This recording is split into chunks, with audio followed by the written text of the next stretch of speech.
En 1929, Al Capone contrôlait l'ensemble de la ville de Chicago, sauf et à l'exception des quartiers du Nord, qui sont sous la coupe du gang des Northside, désormais dirigé par Bugs Moran.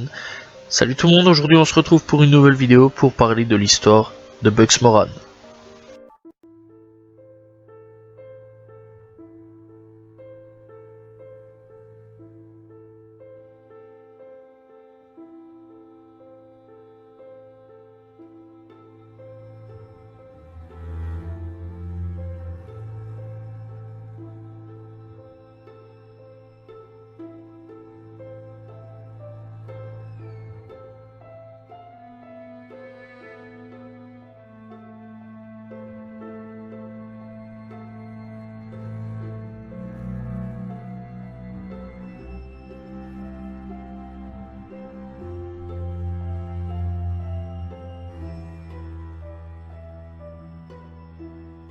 George Bugs Moran avait un autre nom de naissance, tout simplement, il s'appelait aussi Adelard Leo Kunnen, né le 21 août 1883 à Saint Paul dans le Minnesota et mort le 25 février en 1957 au pénitencier fédéral de Live Works dans le Kansas, alias le Bronx.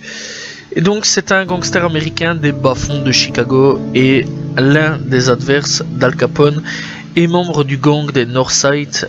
Donc voilà, petit quand même histoire des Northside.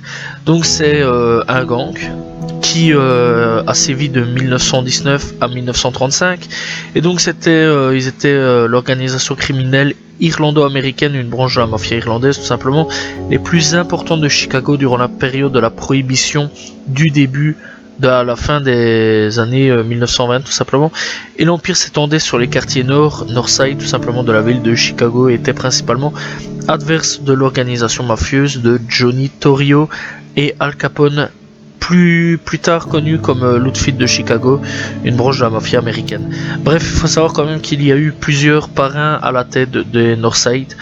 Dean O'Bannon, George Bugs Moran et Amy Weiss, parrain aussi du gang de Northside. Il faut savoir qu'au niveau de leur activité criminelle, il y a eu l'extorsion, le racket, la contrebande d'alcool durant la prohibition, assassinat, braquage, cambriolage, paris et jeux clandestins. Clairement, voilà quoi, ils étaient pas non plus très beaux et on compte environ à peu près 30 membres actifs dans le gang tout simplement à cette époque-là. Mais bref, nous ce qui nous intéresse c'est clairement Bugs Moran qui a fait quand même des choses assez importantes quand même au niveau de la prohibition, au niveau du gang à l'époque, donc tout simplement. Et donc les épisodes sanglants qui jalonnèrent son parcours sont emblématiques d'une période de décomposition dans la société américaine lorsque l'état de droit était en déclin et le crime florissait. Alors au niveau de ses origines, il est né tout simplement né sous le nom de Adelard Leo Kunnen. Il était fils de Jules Kunnen, né le 25 septembre 1860 à Dossel dans les Vosges, et donc aussi d'une mère qui s'appelait tout simplement Marie-Diana Gobeil. Immigrant français et catholique, son père maçon était natif de Lorraine, tandis que la mère venait de Chicoutimi, tout simplement au Québec. Voilà, une ville assez particulière comme nom. Bref, donc les origines irlandaises et polonaises de Bugs Moran seraient donc une légende. Selon la biographie de Rose Cave sur les gangsters, elle viendrait du fait que durant toute sa carrière criminelle, celui-ci prit plusieurs identités différentes: George Bugs Moran, George Cage, George Miller, George Morrissey ou John Phillip.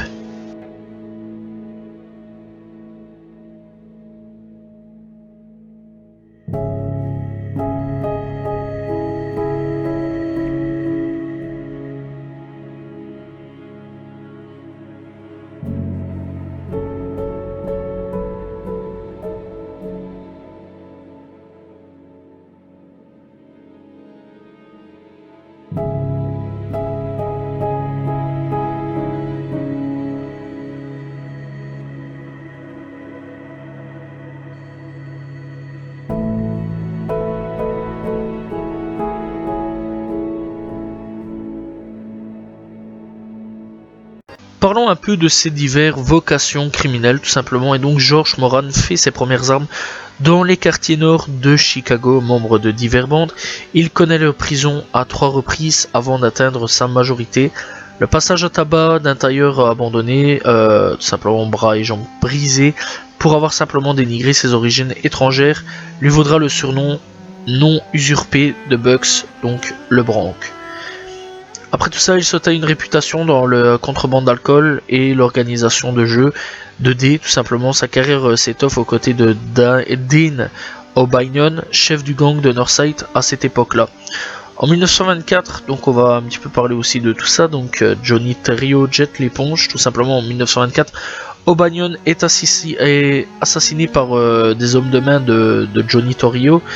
Un patron du milieu, tout simplement, Omi Weiss, lui succède avec le Bronc pour bras droit, tout simplement. Ensemble, ils entreprennent l'exécution de Johnny Torrio, mais alors que ce dernier surpris sur le pas de sa porte. Et à leur merci, le plan tourne court avec l'arrivée inopinée d'un fourgon de blanchisserie que les deux agresseurs, prenant la fuite sans achever leur victime, croient être celui-ci de lieutenant de Torrio. Grièvement blessé, Johnny Torrio confie sa succession à Al Capone et se range définitivement des affaires en Italie où il achève sa convalescence. Donc pour cela, Al Capone relève clairement le défi. Voilà, puisque ennemi juré d'Al Capone, Weiss et Moran forment l'ultime rempart contre l'Empire dont le balafré est l'héritier. Et donc la lutte qui va les opposer sera jalonnée de cadavres. Moran proclame dans la presse son mépris pour Al Capone qui tient pour un individu de bas étage. Et donc le Bronc est du reste un fervent catholique tout simplement, et donc convaincu de sa supériorité morale. À l'inverse de son rival, il ne s'intéresse pas à la prostitution tout simplement. Et donc le 20 septembre 1926, il tente d'assassiner Al Capone dans son fief de Cicero, dans l'Illinois. L'entreprise est un fiasco tout simplement.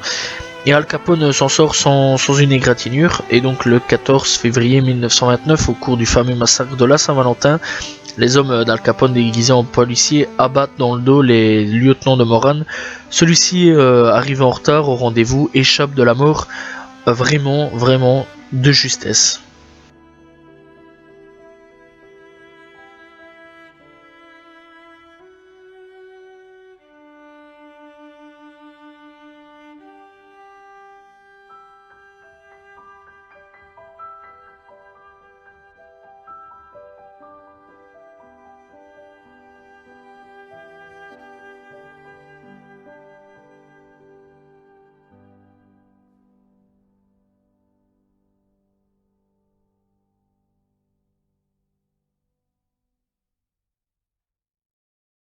Après avoir échappé à la mort de justesse, bien sûr, il fera quand même toujours son petit business.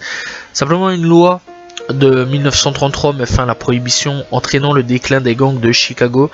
En 1936, Moran le Bronc accomplira l'un de ses derniers faits d'armes en prenant sa revanche sur Jack la sulfateuse, l'instigateur du massacre de la Saint-Valentin qu'il exécute 7 ans jour pour jour après la tuerie qui marque son déclin. Son entreprise de jeu passera entre les mains des cartels mafieux dirigés par Meyer Lansky et Lucky Luciano, tandis qu'il poursuivra une carrière beaucoup plus discrète, ayant perdu la plupart de ses appuis. Et donc en 1946, Moran est arrêté dans l'Ohio après avoir volé un garçon et de course la somme de $10 000, maigre butin comparé au train de vie que de ce même gangster. Sous la prohibition, condamné à 10 ans de prison, il commet tout simplement à sa sortie un nouveau braquage qui l'envoie pour 10 autres années au pénitencier de Leavenworth. Et donc le Bronc y meurt seul et pauvre d'un cancer et son corps y est jeté dans la fosse commune. Triste fin misérable quand même pour l'un des gangsters quand même qui a tenu tête à tout simplement Al Capone. Clairement c'est vraiment l'une des fins les plus tristes, voilà, et c'est clairement un gangster assez intéressant quand même de la prohibition. Voilà, j'espère que vous avez apprécié cette petite vidéo sur l'histoire de notre cher Bugs Moran. N'hésitez pas à vous abonner, liker, partager tout simplement. On se retrouve très prochainement pour une nouvelle vidéo. Salut tout le monde, ciao ciao.